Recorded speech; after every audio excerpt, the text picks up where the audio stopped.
राज्यपाल शिव प्रताप शुक्ल ने कहा कि नशे के सप्लायर चेन को तोड़ने का काम केवल हमारे युवा ही कर सकते हैं। उन्होंने कहा कि हमारी प्रतिज्ञा ही नशे की दवा है। वीरभूमि में नशे का व्यापार होगा तो सैनिक नहीं होंगे और शिक्षण संस्थानों में नशा होगा तो डॉक्टर इंजीनियर नहीं होंगे।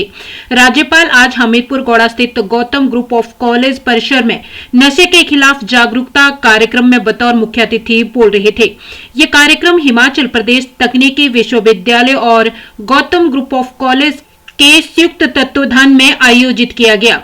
राज्यपाल शिव प्रताप शुक्ल ने कहा कि हिमाचल प्रदेश के प्रत्येक क्षेत्र के लोगों का ध्यान अब बढ़ते नशे की ओर गया है। सामाजिक बुराई के चलते अभिभावक छिपाने का कार्य कर रहे हैं, लेकिन हमारी पूरी लड़ाई युवाओं को बचाने की है। उन्होंने युवाओं का आह्वान किया है कि वे जिले में इस अभियान को और प्रभावी तरीके से चलाएं। उन्होंने कहा कि नशा मुक्ति केंद्रों में युवाओं से मुलाकात करके पूरी स्थिति जानी है और युवाओं को नशे से दूर रहने का आह्वान किया है। राज्यपाल ने कहा कि नशे को खत्म करने के लिए लोगों को पुलिस का सहयोग करना होगा। उन्होंने कहा कि नशे के व्यापारियों को पकड़ने के लिए पुलिस विभाग में सूचना देने वाले पर भी कड़ी कार्रवाई करने की जरूरत है, इसलिए इस पर भी जानने व पहचानने की आवश्यकता है। उन्होंने कहा कि नशे की चिंता जब स्वयं प्रधानमंत्री कर रहे हैं तो राज्यपाल होने पर दायित्व बनता है कि नशे को दूर करने के लिए पूरा प्रयास किया जाए।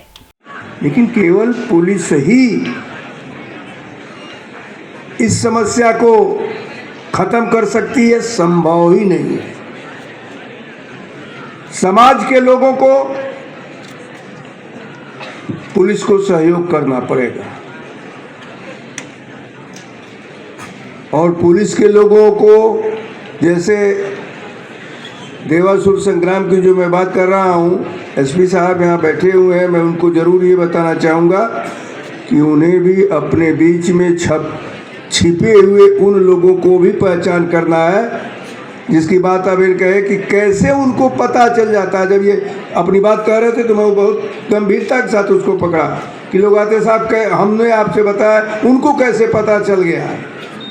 उनको पता आपके विभाग के बीच में बैठे हुए वह लोग हैं जो इस प्रकार की सूचनाएं देने का काम करते हैं, उन पर भी ध्यान रखने की आवश्यकता है। आखिर उनको कैसे पता चला? तो कहीं न कहीं वो है, क्या उनसे पता चला जो आपके बीच सूचना देने वाले हैं? इन दोनों में से कहीं न कहीं है, तो इसको भी हमें जानने और पहचानने की आवश्यकता है। तो मैं जो बता रहा था कि मैं तो राज्यपाल के रूप में मुझे क्या जरूरत थी, मैं शिमला में बैठा रहता, लेकिन मुझे यह लगा कि जिसकी चिंता देश का प्रधानमंत्री कर रहा हो कि नशा बढ़ रहा है, हिमाचल जैसे प्रदेश में जहाँ से सैनिक पैदा होते हैं, तो ये जो अभी 25-30 लोगों से मैं मिल कर के आया हूँ, जिनकी स्थिति ये है कि वो खड़े नहीं हो सकते हैं, तो सैनिक क्या बनेंगे? वो इंजीनियर क्या बनेंगे? वो अध्यापक क्या बनेंगे? वो पत्रकार क्या बनेंगे? वो तो अपने घर को ही बर्बाद कर रहे हैं। बहुत गंभीरता के साथ आया।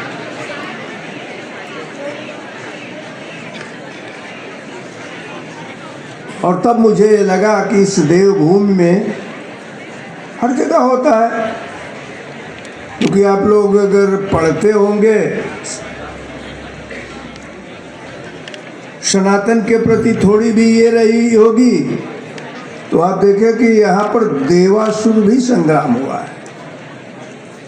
देव और असुरों के बीच संग्राम हुआ है। देव और असुर क्या है?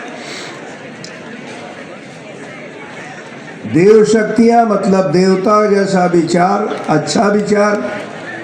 असुर शक्तियाँ असुर जैसा व्यवहार, गंदी शक्तियाँ। अभी आप लोग देखा होगा यार,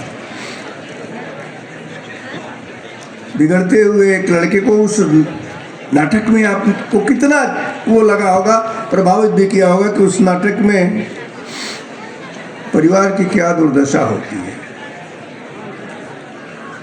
अभी मैं रिहेब सेंटर में भी लोगों से मिला, जो लोग यहाँ आए हुए लगभग 25 ऐसे लोग, 25 से 30 के बीच में लोग ऐसे होंगे हैं जो नशा करते रहे हैं अब छोड़ना चाहते हैं। तो कुल मिलाकर के